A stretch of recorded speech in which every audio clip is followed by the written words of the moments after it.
mula-mulang tuka, yan po yung mga male.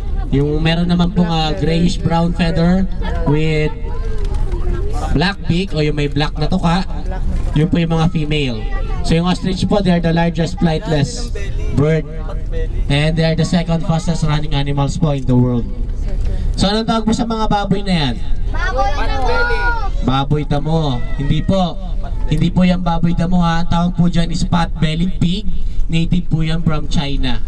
So yan po yung marami po nag-ano dyan na baboy ramo. Hindi po yan ang baboy ramo. Mga pot-belly po. Pag sinabi pong pot-belly, hindi po ibig sabihin mataba ha. Yung pot po yung bilugan. Yung POT. Bilugan po.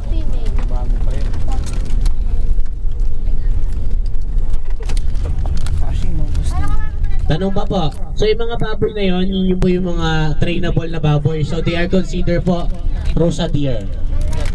So they are considered po one of the most intelligent pigs. So hindi po sila mga pangkaraniwang baboy dahil actually po sa show, gumagamit po kami ng pot-bellied pig.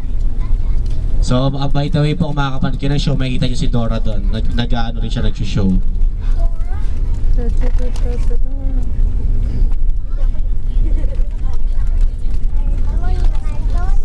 Okay po, yung site na yan, yan po yung breeding area natin ng mga camels. So dyan na po tayo nagbe-breed ng mga camel.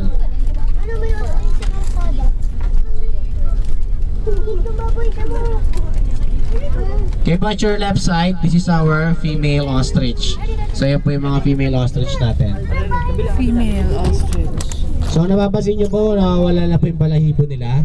Kasi po time na po ng pagpapalit nila ng balahibo or naglulugod. And then pagka umuulan po, napapasa din kasi yung feather nila, so bawal po kasi mabasa yung feather talaga nila. Natatanggal yung ano nila. Okay pa?